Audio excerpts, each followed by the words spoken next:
Tayo na kayo dito sa Buwak. Nandito po ako ngayon sa tapat ng BDO, sa tabi ng SSS at ng BIR, na kung saan ay napakarami po ng mga tao dito ngayon.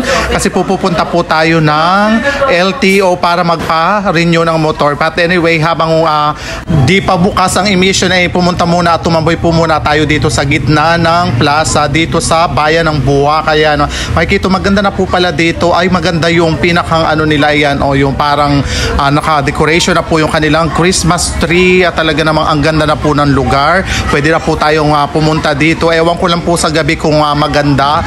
Talaga namang parang ito ay Paskong Pasko. Simoy Pasko na po talaga, sa bagay. Ilang araw na po at Christmas na. At kung kayo po ay nandito sa Buwak, ay pumunta na po kayo dito at magpa-picture na po kayo, at napakagandang dalhin ng inyong mga anak, ng inyong pamilya o ng inyong mga kakadate, sapagkat napakaganda po ng ambience dito sa bayan ng Buwak. At ito po yatang Christmas tree ay napailaw na nila.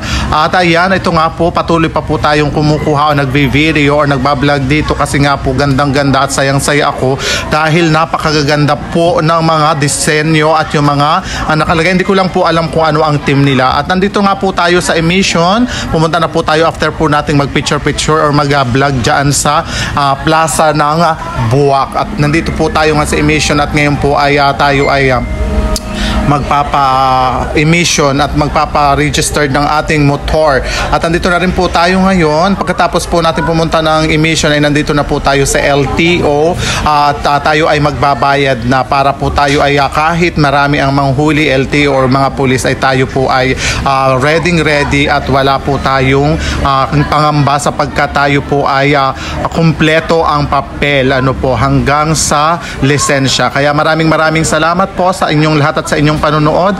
Good luck, God bless us all, and Merry Christmas po sa ating lahat.